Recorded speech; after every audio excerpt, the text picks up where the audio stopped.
मौलाना सरदार अहमद साहब रहमतुल्लाह अलैह के पास ना एक बूढ़ी अम्मा अपना बेटा छोड़ गई। तो हजरत साहब ने को 2, 4, 5 महीने रखा। तो बाद में उसकी अम्मा को बुला के कहा कि भाई तू बेवा है, बेटा तेरा यतीम है, मैं नहीं चाहता कि इसका वक्त जाया हो।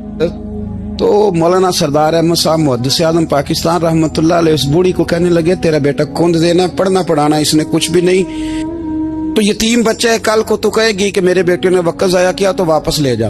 बूढ़ी अम्मा रोने लग गई, कहने लगी मैं पढ़ाने तो नहीं लाई थी, मैं तो आपको रब का वली समझती हूँ, मैं तो नौकरी कराने लाई थी। नौकरी हजरत अनस बिन मालिक कहते हैं मेरी अम्मा भी हुजूर की बारगाह में दे गई थी। तो हुजूर की बारगाह में ये नहीं कहा था कि या रसूलल्लाह पढ़ा दें, हाँ हाँ मैं जिम्मेदारी से बात कर रहा हूँ। ये नहीं कहा था हुजूर मुजाहिद बना दे, ये थोड़ी कहा था कि या रसूलल्लाह सल्लल्लाहु तआला अलैहि वसल्लम से मुफस्सिर मुहद्दिस मुहक्किक मुफ्ती बना दे। हजरत अनस की अम्मा कह गई थी सोनिया जब तक ये रहेगा ना आपकी नौकरी करेगी, ये घर के काम काज करेगा, ड्यूटी करेगा, हुजूर ये आपकी नौकरी करेगा। तो मेरे महबूब ने फिर दुआ कर दी, अल्लाह इसे बरकत अता फरमा। तुम समझता है खिदमत वाला खाली रह जाता है? जितना जायका खिदमत वाले को मिलता है, जो उसके नसीब में आता है, वो किसी का नसीब कहां भाई।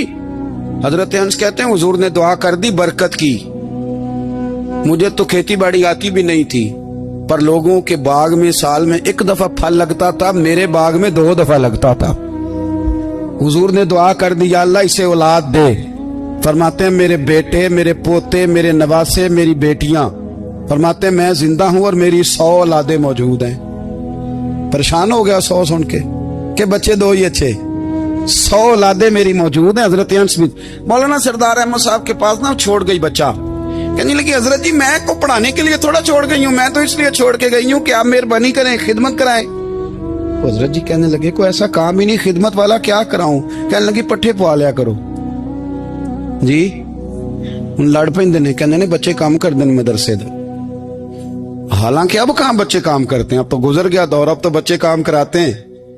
अब बच्चे भी नाराज हो रहे हैं, घूर घूर के देख रहे हैं। सही पहना हूं आपको, बच्चे काम कराते हैं, बच्चे कहां काम करते। कहने लगी ये चारा डाले करेगा आपकी भैंसों को। तो हजरत ने उसको कहा कि बीबी चारा मेरी भैंसों को डालने के लिए मैंने बंदा रखा हुआ है, तो तू जा ले जा। कहने लगी हाथ बांध के हुजूर मेहरबानी करें रख ले, चारा डालेगा। और पुत्र तवज्जो से चारा डालना हजरत की भैंसों को। रोने लगी, हजरत ने रख लिया, महीने का खर्चा भी देते। शाम को ना वो सारा दिन काम करता, शाम को आके पैरों में भी बैठ जाता, हजरत जी लाएं तेल थोड़ा सा, पैर ना दबा दूं। 8 साल साथ वाले पढ़ते रहे, ये बेचारा नौकरी करता रहा, मेरा रूप भी नहीं ते मेरा रंग भी नहीं, और मैनू यार मनान दा टंग भी नहीं। कभी कभी ना हजरत बिलाल हबशी फारग होते ना तो नबी पाक की बारगाह में अर्ज करते हुजूर कोई काम तो नहीं, सारे हो गए, हुजूर जाऊं जरा, चले जाते। एक दिन सलमान फारसी कहने लगे या रसूलल्लाह ये बिलाल कहाँ जाता है। फरमाया जा देख के तो आ।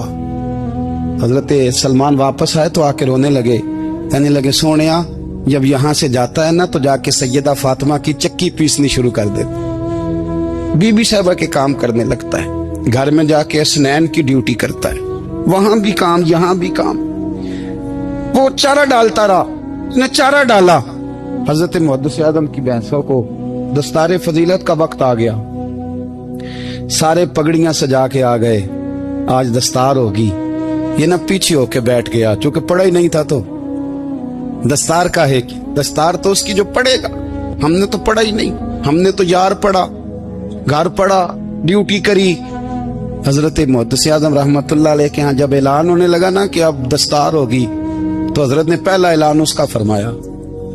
तो मजान वाला बंदा कपड़े भी कदी कदी बदल देना, वो कहता है जिस हाल में भी था मैं पलट के देखने लगा कि पड़ा पड़ा है तो है, कोई शय नहीं, ये माजरा क्या है।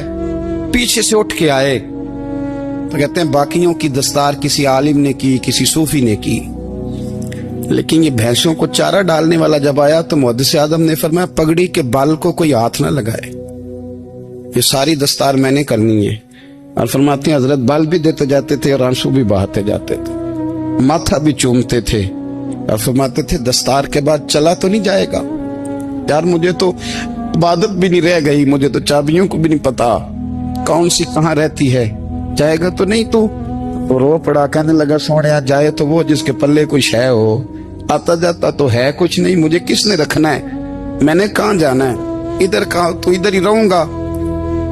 वो उस तालिब इल्म के सारे उस्ताद भाई कहते हैं उसने दस्तार कराई, पढ़ा पढ़ाया कुछ नहीं, पर जो मसला अड़ जाता था ना, वो जो अड़ जाता था ना, वो जाके उससे पूछते थे तो किताबें खोलने की जरूरत नहीं पड़ती थी।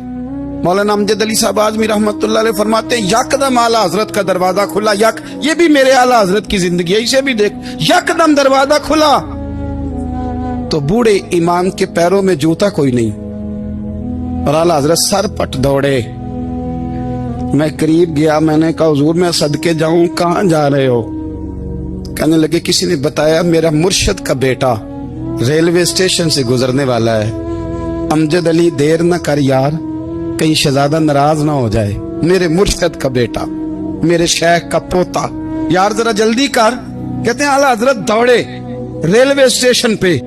उन्हें अगर फतवे लिखने आते थे किल के रजा है खंजरे खूंखार बरकबार, तो वो ये भी कहा करते थे कैसे आकाओं का बंदा हूं रजा, बोल बाले मेरी सरकारों के। दौड़े गए रेलवे स्टेशन पे, और बूढ़े शेख सदरुल शरिया कहते हैं मैंने कहा हुजूर मैं ना चला जाऊं? कहने लगे ना पुत्र,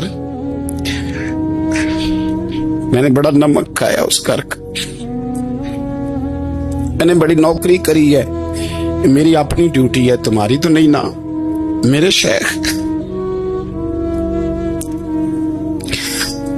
फरमाते रेलवे स्टेशन पे हजरत खड़े हैं, तो एक मुसाफिर उतरता, उसके करीब जाते अदब से सलाम लेते तो कहते मारेरा शरीफ से तो नहीं कोई आया? कहते वो मुसाफिर गुजर जाता, दूसरा आता तो फिर करीब जाते, कहते वो उसके आस्थाने से तो नहीं आए, उधर से तो नहीं कोई आया। कहते सारे गुजर गए, जिन मुसाफिरों ने उतरना था उतर गए, ट्रेन चल पड़ी।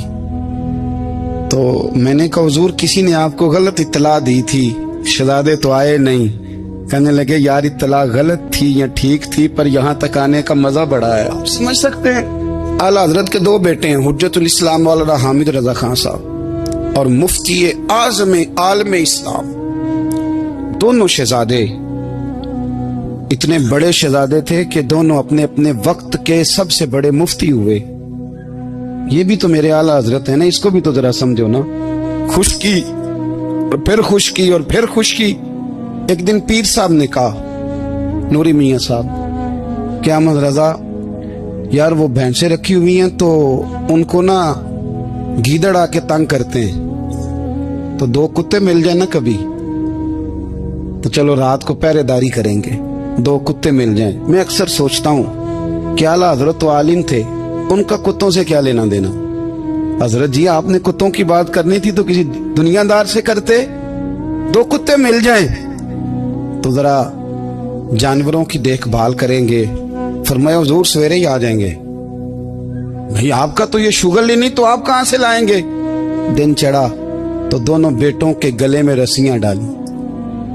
आला हजरत को सिर्फ आप फतवे की रोशनी में देखते हैं, आपको उस शख्स के दर्द का नहीं पता, उसके जायके का नहीं पता, वो किस स्टेज का आदमी है, स्टेटस क्या है तरीकत में, शरीयत में, इश्क में। दोनों शहजादों के गलों में रस्सियां और पकड़ा हुआ है। तो नूरी मियां साहब कहते हैं मैं चारपाई पे बैठा था तो नीचे बिठाल दिए दोनों बच्चे। मैं उठ के खड़ा हो गया, मैंने कहा मौलाना ये क्या? कहने लगे हुजूर ड्यूटी भी करेंगे और रोटी भी नहीं मांगेंगे। जिन्हां तना विच इश्क न रचिया कुत्ते हो ना थी चंगे, मालक देकर राखी कर दे साबर भुखे नंगे। किधर गया ज़ौक़, किधर गया वो दर्द? और फिर जब बारी आई रसूलुल्लाह के प्यार की, जब बारी आई नबी पाक की मोहब्बत की, तो फिर फाजिल बरेलवी का कद अगर लिखने में कमाल है ना, तो महबूब के प्यार करने में भी कमाल।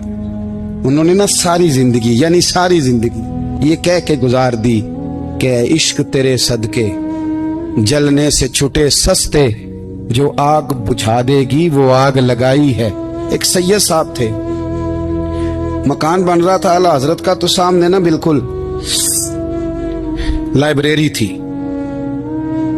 तो جب مکان بن رہا ہوتا ہے تو تب سارے مستری مزدور اندر ہی ہوتے ہیں، تو سب کا آنا جانا تھا، سب لوگ آتے جاتے تھے بلا جھجک۔ تو وہ سید صاحب بھی ایک دن آ گئے، سامنے لائبریری میں ملے، پھر چلے گئے۔ کچھ دنوں کے بعد گھر مکمل ہو گیا، اب عورتیں بھی آ گئیں، تو شاہ جی کو پتہ نہیں تھا۔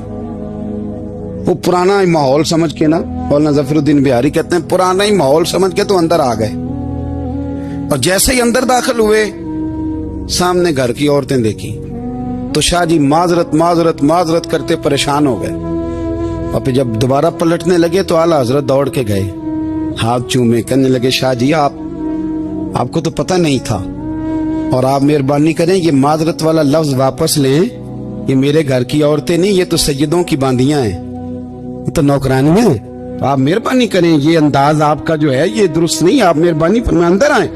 اور پھر سارے خاندان کو لے کے پردے کے پیچھے کھڑا کیا اور کہنے لگے شاہ جی کو غلطی لگ گئی، انہوں نے ہم سے معذرت کی، اب ہم سارے مل کے ان سے معذرت کریں، اس لیے کہ یہ رسول اللہ کا خاندان۔ یار تھوڑا بہت دو چار لفظ جس بندے کو آ جائے نا، دو چار لفظ، میں ذاتی طور پہ نا آپ کو پتہ ہے میں تو نعت خانوں سے تو ہماری بنتی نہیں، بہت سارے نعت خان تو ہمیں ویسے ہی نہیں، میں کہتا ہوں نعت آنے دے جانے کا نام نہیں، نعت تو کلام کا نام ہے۔ کسی بزرگ کی بات پڑھو، کوئی مطلب اس میں کوئی ذوق ہو، کوئی درد ہو، یہ کیا بات ہوئی جو آج کل کام شروع ہے۔ لیکن آپ کو پتہ ہے ہم نعت خان کی بھی عزت کرتے ہیں، میں جس نعت خان سے نعت سنتا ہوں میں دل کی قلب کی گہرائی سے اس کا حیا کرتا ہوں، میں اکرام کرتا ہوں، اللہ جان میں اعزاز دیتا ہوں، اس لیے کہ میں سمجھتا ہوں یہ جب بولتا ہے نا تو مجھے مدینے والے کی یاد آتی ہے، یہ نبی کریم کی یاد دلاتا ہے، تو اس کا احساس ہے۔ اعلیٰ حضرت فاضل بریلوی رحمت اللہ تعالی علیہ نے نبی کریم سے محبت کی، اور حضور سید عالم صلی اللہ علیہ وسلم سے تعلق رکھنے والی ہر شے سے محبت کی، انہوں نے اپنے ذوق کو کبھی پھیکا نہیں پڑنے دیا، ساری زندگی رسول اللہ صلی اللہ علیہ وسلم کا پیار۔ تھوڑے دو چار لفظ میری طرح کسی شخص کو آ جائیں تو وہ ادب اداب کے دائروں سے نکل جاتا ہے، وہ ہر چیز کو کلو کال کے ذائقے میں رکھتا ہے۔ اس لیے ملا رومی فرمایا کرتے تھے سیٹھ آدمی ہونا جیب میں پیسے ہوں تو اس کا پیر کوئی نہیں ہوتا، اگر کوئی عہدہ مل جائے، بندہ کسی درجے پہ پہنچ جائے تو اس بندے کا بھی مرشد ہے، اور اگر چار لفظ پڑھ جائے تو اکثر میری طرح کے بندے خلیفے ہوتے ہیں، مرید نہیں ہوتے۔ ناراض تو نہیں ہو گئے آپ لوگ؟ میری طرح کے لوگ نا خلیفے ہوتے ہیں، بتاتے ہیں 14 جگہ کا خلیفہ ہوں تو سوال یہ ہے کہ غلام کس کا ہے؟ میری خلاف تھے او خدا کے بندے، غلامی اصل چیز ہے۔ اعلیٰ حضرت فاضل بریلوی رحمت اللہ تعالی علیہ نا لوگوں سے پوچھتے، جب کوئی مدینے سے آتا، مکے سے آتا، حج کر کے آتا تو پوچھتے مدینے گئے تھے؟ صدر الشریعہ رحمت اللہ علیہ فرماتے ہیں کسی نے کان میں آ کے کہا حضور وہ موچی حج کر کے آیا، پکی بات ہے؟ حضور ہاں، فرمایا چلو چلیں۔ حضرت جی وہ لکھنا نہیں؟ تو میں آ کے دیکھتے ہیں۔ حضرت مہمان اوے آ کے دیکھتے، کہتے دوڑنے لگے، وہ جوتے گانٹ رہا تھا، جا کے پوچھا حج کر کے آئے ہو؟ کہا ہاں۔ مدینہ شریف گئے تھے؟ وہ جس بندے کے پاس لوگ تاریخیں لینے جائیں تو ٹائم نہ ملے، بھائی آج مدینے گئے تھے؟ کہنے لگا جی بڑا کرم کیا سرکار نے، میں تو 1.5 مہینہ رہ کے آیا ہوں۔ کہتے ہیں جبہ کہیں، پگڑی کہیں، قلم کہیں، شاگرد کہیں، مرید کہیں، اور اندر نہیں، حجرے کے اندر چھپ کے کسی کی تعظیم نہیں، چوک میں موچی جوتے گانٹنے والا دنیا دیکھ رہی ہے، اعلیٰ حضرت جھکے اور موچی کے پیر چومنے شروع کر دی، لوگ پکڑ دیں حضور یہ کیا، وہ بھی پیر کرنے لگے پیچھے ہٹ جاؤ۔ یہ وہ قدم ہے جو میرے مصطفیٰ کریم کے در دولت سے ہو کے آئے، حرم کی زمین اور قدم رکھ کے چلنا، ارے سر کا موقع ہے ہو جانے والے، یہ ذائقہ، یہ درد۔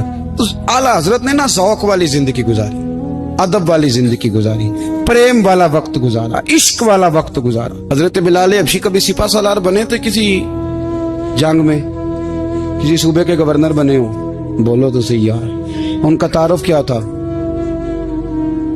نبی کریم کے غلام، حضور کے نا جو ذاتی معاملات تھے نا، 20 انصاری نوجوان تھے جو ہر وقت نبی پاک کے پاس کھڑے رہتے تھے کہ حضور کو حکم کریں، 20 اور 34 سے لے کر 40 تک غلام ہر وقت حضور کی بارگاہ میں رہتے۔ حضرت بلال حضور کے ذاتی معاملات کی خدمت کرتے تھے، کوئی ایسی وہ جو تبلیغ کی یا دعوت کی یا جنگ کی یا جہاد کی کوئی ڈیوٹی نہیں وہ کرتے تھے، ذاتی خدمت سرکار کی. حضرت عمر فاروق وہ شخص ہیں کہ جنہوں